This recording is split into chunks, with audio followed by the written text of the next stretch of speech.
តើអ្នកធ្លាប់សួរខ្លួនឯងទេថាហេតុអ្វីបានជាយើងដឹងថារឿងខ្លះល្អសម្រាប់ជីវិតប៉ុន្តែ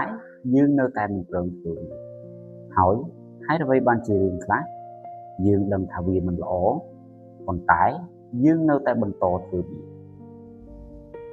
មនុស្សភាគច្រើនតែងតែរងចាំការលើកទឹកចិត្តឬ motivation ដើម្បីចាប់ផ្ដើមធ្វើកិច្ចការអ្វីមួយយើងចង់ហាត់ប្រាណលុះត្រាតែយើងមានអារម្មណ៍ថាចង់ហាត់យើងចង់អានសៀវភៅលុះត្រាតែចិត្តយើងស្ងប់ស្ងាត់ក៏ប៉ុន្តែការពិតទៅជូរចត់មួយគឺការលើកទឹកចិត្តគឺជារឿងបោកប្រាស់វាដូចជាអណ្ដាតភ្លើងចម្បើងដែលឆេះសន្ធោសន្ធៅនៅតែមួយផ្លែតែប៉ុណ្ណោះរួចក៏រលត់ទៅវិញយ៉ាងលឿនអ្វីដែលនឹងនាំអ្នកទៅដល់គោលដៅពិតប្រាកដនោះមិនមែនជា motivation ទេក៏ប៉ុន្តែវាគឺជាវិន័យ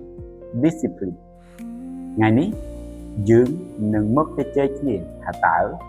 វិន័យមានឥទ្ធិពលខ្លាំងក្លាប៉ុណ្ណាក្នុងការផ្លាស់ប្ដូរវាសនារបស់មនុស្សម្នាក់ៗប្រិយមិត្តអ្នកស្ដាប់ទាំងអស់គ្នាពាក្យថាវិន័យពេលខ្លះស្ដាប់ទៅដូចជាការបង្ខិតបង្ខំឬការដាក់ទណ្ឌកម្មប៉ុន្តែនៅក្នុងន័យនៃការអភិវឌ្ឍខ្លួនមួយវិន័យគឺជាសេរីភាពដ៏ពិតប្រាកដ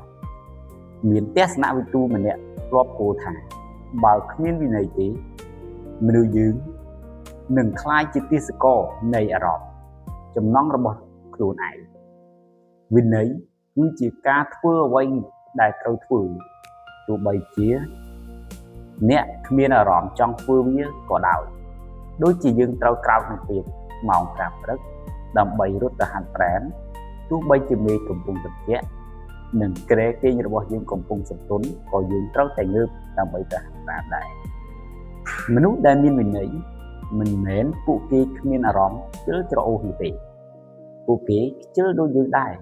ក៏ប៉ុន្តែពួកគេមានសមត្ថភាពគ្រប់គ្រងលើអារម្មណ៍ខ្ជិលនោះពួកគេប្រើប្រាស់ខួរក្បាលផ្នែកហេតុផលដើម្បីបញ្ជាលើខួរក្បាលផ្នែកអារម្មណ៍នៅពេលអ្នកមានវិន័យអ្នកកំពុងប្រាប់ខ្លួនឯងថាអនាគតរបស់ខ្ញុំគឺសំខាន់ជាងភាពសប្បាយរីករាយត្រឹមតែមួយផ្លែតនៅពេលឥឡូវនេះយើងមកមើលពីឥទ្ធិពលដ៏អស្ចារ្យ3យ៉ាងដែលវិន័យផ្ដល់ឲ្យជីវិតរបស់យើង1វិន័យបង្កើតនៃភាពជោគជ័យនៅក្នុងពិភពហិរញ្ញវត្ថុយើងស្គាល់ពាក្យថាការប្រាក់បង្គោលឬជាភាសាអង់គ្លេសនិយាយថា compound interest ដែលលុយបង្កើតលុយកាន់តែច្រើនទៅតាមពេលវេលាវិន័យក៏ដូចគ្នាដែរកាលដែលអ្នកអានសៀវភៅ10ទំព័ររាល់ថ្ងៃ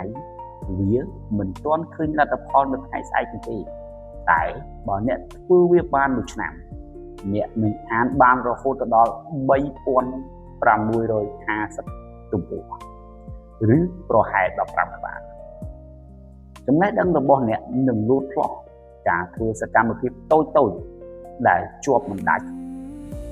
ឬដែលយើងហៅថា consistency ដែលមានវិន័យនឹងការធ្វើប្រចាំថ្ងៃនឹងបង្កើតជាលទ្ធផលដ៏មហិមារបស់អ្នកនៅថ្ងៃអនាគត2វិន័យបង្កើតទំនុកចិត្តលើខ្លួនឯងតើភាពជឿជាក់លើខ្លួនឯងកើតមកពីណាវាមិនមែនកើតចេញពីការស្រែកប្រាប់ខ្លួនឯងក្នុងកញ្ចក់ថាខ្ញុំពូកែខ្ញុំខ្លាំងខ្ញុំអស្ចារ្យនោះទេប៉ុន្តែវាកើតចេញពីការរក្សាពាក្យសន្យាចំពោះខ្លួនឯងនៅពេលអ្នកសន្យាថាថ្ងៃនេះអ្នកនឹងធ្វើការឲ្យហើយអ្នកមានវិន័យធ្វើវាតតែរួចគួរក្បាលរបស់អ្នកនឹងកត់ត្រាទុកថាយើងជាមនុស្សនិយាយពិតធ្វើពិតទំនុកចិត្តពិតប្រាកដនឹងរីកដុះដាលពីចំណុចនេះ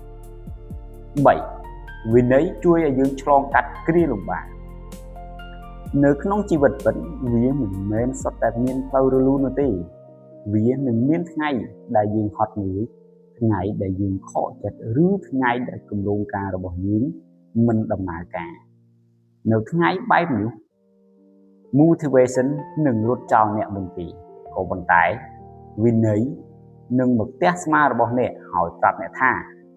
ទោះជាយ៉ាងណាក៏ដោយក៏យើងត្រូវតែបន្តដំណើរទៅមុខជានិច្ចដែរមកដល់ត្រឹមនេះប្រិយមិត្តប្រហែលជាសួរថាខ្ញុំដឹងថាវិន័យវាល្អហើយប៉ុន្តែខ្ញុំជាមនុស្សងាយចុះចាញ់តើខ្ញុំ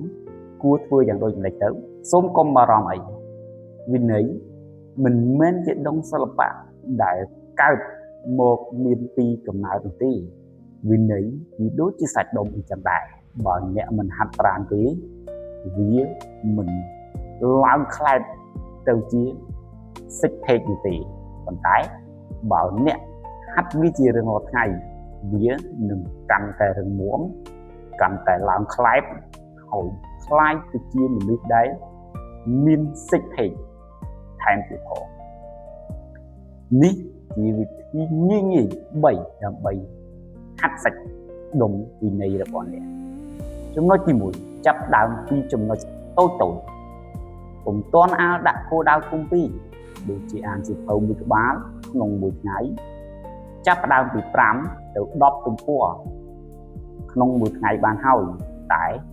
ត្រូវធ្វើវាជារៀងរាល់ថ្ងៃកុំឲ្យខកខានឲ្យសោះទី2បង្កើតបរិស្ថានជុំវិញខ្លួនឲ្យអំណាចផលបើអ្នកចង់មានវិន័យក្នុងការធ្វើការងារត្រូវទុកទូរស័ព្ទឲ្យឆ្ងាយពីដៃបើអ្នកចង់មានវិន័យក្នុងការសន្សំអ្នកត្រូវមានផែនការច្បាស់លាស់ក្នុងការសន្សំហើយសន្សំមុនចាយតាមក្រោយ3កុំចាំតតែមានអារម្មណ៍ល្អចូលចាំថាសកម្មភាពបង្កើតអារម្មណ៍មិនមែនអារម្មណ៍បង្កើតសកម្មភាពនេះទេធ្វើវាមុនរួចអារម្មណ៍ចង់នឹងធ្វើតាមក្រោយប្រិយមិត្តអ្នកស្ដាប់ជាទីគោរពនៅ20ឆ្នាំខាងមុខអ្នកនឹងក្លាយជាមនុស្សម្នាក់ដែលអស្ចារ្យឬក្លាយទៅជាមនុស្សម្នាក់ដែលពោពេញទៅដោយការសោកស្ដាយវាអាស្រ័យលើវិន័យដែលអ្នកជ្រើសរើសអនុវត្តនៅថ្ងៃនេះការមានវិន័យគឺពិតជាមានការឈឺចាប់ក៏ប៉ុន្តែការឈឺចាប់ដោយសារវិន័យវាមានទម្ងន់ត្រឹមតែជាមីលីក្រាមទេរីឯការឈឺចាប់ដោយសារការសោកស្ដាយវាមានទម្ងន់រាប់ពាន់លានតោនចូលជ្រើសរើសយកការឈឺចាប់ដែលមានតម្លៃនៅថ្ងៃនេះដើម្បីសេរីភាពនិងភាពជោគជ័យនៅថ្ងៃអនាគតសូមអរគុណ